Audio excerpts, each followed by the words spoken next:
एक टाइम का खा लिया, दूसरे टाइम का पता नहीं होता कब खा मिलेगा भी कि नहीं। नहीं है तो चुप करके सो जाओ। यही है कि प्रॉपर इलाज मेरा नहीं हो रहा। अगर कभी कोई खुदादर्शी करके दे दे तो इलाज मतलब मेडिसिन ले आते, अदरवाइज नहीं लेते। आज बाबा आते तो मतलब प्रॉपर ट्रीटमेंट कराते, जो दिन ऐसे ना होते। बाप के बगैर कोई ज़िंदगी नहीं होती। जी, ऐसा लगता है, मुझे लगता है कि मैं अपनी मामा पे बोझ हूँ।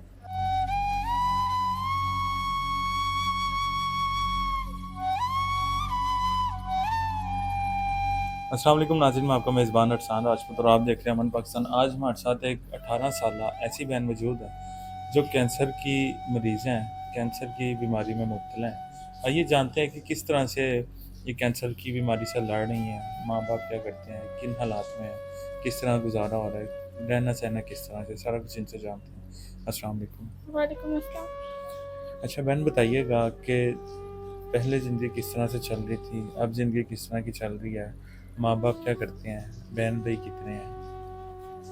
बाबा की डेथ हुई है, मम्मा है, 2 बहनें 2 भाई हैं। वो छोटे हैं, मैं बड़ी हूँ। और 2 साल हो गए मुझे पता चला जब मुझे कैंसर है।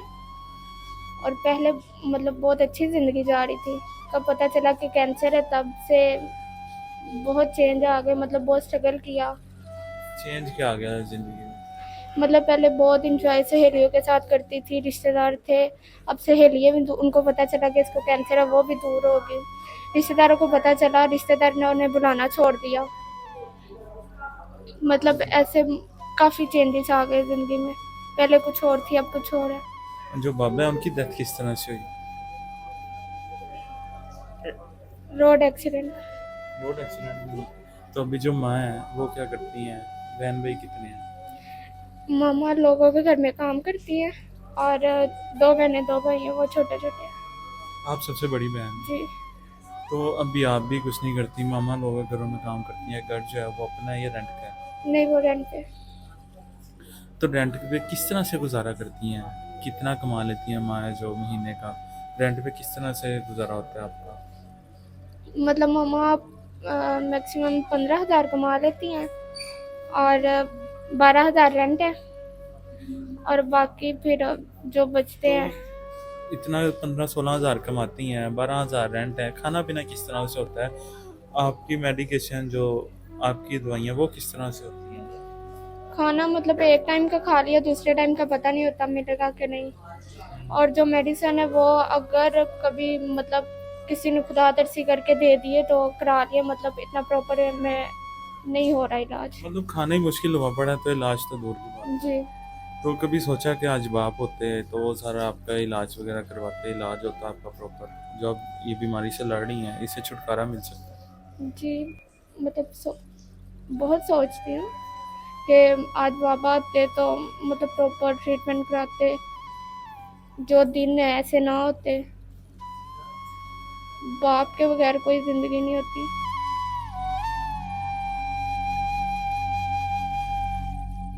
तो कभी ऐसा भी वक्त है कि आपने रात का खाना ना खाया हो या माँ ने ना खाया हो, उन्होंने आपको खिला दिया हो, बहनों भाइयों को खुद ऐसे ही रह लिया हो, या खाने के लिए घर में कुछ हो ही ना? जी। तो फिर किस तरह से रात गुजरती है, क्या करते हैं?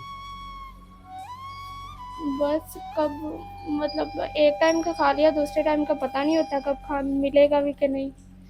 नहीं है तो चुप करके सो जाओ।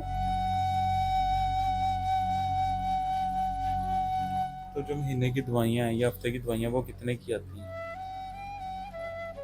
हफ्ते की आदत थी कि 10,000 की। तो 15 हज़ार रुपये, 16 हज़ार रुपये टोटल होता है, 12 हज़ार रुपये रेंट है, तो 10 हज़ार की दवाइयाँ हैं, तो ये किस तरह से सारा कुछ चल रहा है? यही है कि प्रॉपर इलाज मेरा नहीं हो रहा। अगर कभी कोई खुदादर्शी करके दे दे तो इलाज मतलब मेडिसिन ले आते, अदरवाइज नहीं लेते।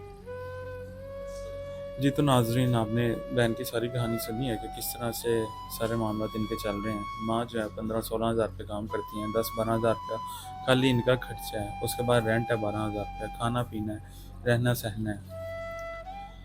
तो किस तरह सारे मुश्किल हालात से माँ भी लड़ रही हैं। कभी ऐसा ही लगा कि क्या मैं अपनी माँ पे बोझ बन गई हूँ? कभी ऐसा नहीं हुआ या माँ ने कभी कहा हो कि आज तुम्हारे बाप होता ही तो इस तरह के दिन ना देखने पड़ते?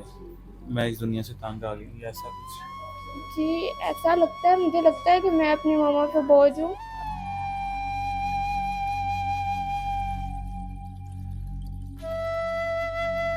आपके ऊपर कोई कर्जा भी है, कोई माँ के ऊपर कर्जा या आप पे कर्जा? जी कर्जा है, कितना कर्जा? 4 से 5 लाख। 4 से 5 लाख कर्जा? जी। तो कर्जे वाले ज़ाहिरी बात है वो मांगते भी होंगे। जी तो क्या किस तरह से उन्हें रोकते हैं, किस तरह से करते हैं? मतलब कि रिक्वेस्ट करते हैं कि थोड़ी देर रुक जाए, थोड़ी देर रुक जाए, हम दे देंगे। वो काफ़ी बोल के जाते हैं कि हमारा इधर पैसे रखो, ये वो। जी तो नाज़रीन, इससे ज़्यादा हम बात नहीं कर सकते क्योंकि उनकी हालत इस समय से काफ़ी ज़्यादा इमोशनल हो गई है। बाप जो है वो सर पे नहीं है, माँ है वो लोगों के घरों में काम करती हैं, ना उनसे बात हो रही है, ना हम ज़्यादा कुछ भी नहीं कर सकते। 4-5 लाख रुपए उनके ऊपर कर्जा है, जो महीने का 16-17 हज़ार माँ कमाती है, वो रेंट दे देती है, बच्ची का जो इलाज है वो हो नहीं पा रहा। नंबर स्क्रीन के ऊपर चल रहा है, जो लोग इनकी हेल्प करना चाहते हैं वो इनकी हेल्प भी कर सकते हैं। आपके पास कोई जायज़ कैश या कोई फ़ोन है बड़ा? नहीं। तो अगर कोई हेल्प करना चाहे वो किस तरह से कर सकते हैं? हमारे थ्रू कर सकते हैं या डायरेक्ट किस तरह से कर सकते हैं? नहीं, वो आपके थ्रू कर सकते हैं। डायरेक्ट कोई करना चाहे तो वो भी कर सकते हैं। जी। जी तो नाज़रीन, अगर आप हमारे थ्रू करना चाहते हैं हमारे थ्रू भी कर सकते हैं, डायरेक्ट करना चाहते हैं डायरेक्ट भी कर सकते हैं। नंबर स्क्रीन के ऊपर चल रहा है, आपने सारी हालात व वाक़यात इनके सुन ली हैं कि माँ भी काफ़ी परेशान है, ये भी परेशान है। अभी इनसे बात भी ज़्यादा नहीं हो रही और हम भी नहीं कर पाएंगे। नंबर स्क्रीन के ऊपर चल रहा है, जो इनके साथ हेल्प करना चाहता है, साथ खड़ा होना चाहता है, तो बिल्कुल सीरियस लोग ही रब्ता करें। आगे वीडियो होती है शादी के लिए, दूसरी चीज़ों के लिए, लेकिन ये सिर्फ हेल्प के लिए है। अगर इनका इलाज करवा सकते हैं, हेल्प कर सकते हैं तो ही रब्ता करें, इसके अलावा इनके लिए रब्ता ना करें। इसी के साथ हमें इजाज़त दीजिए, मिलते हैं अगली वीडियो में, तब तक के लिए अल्लाह ने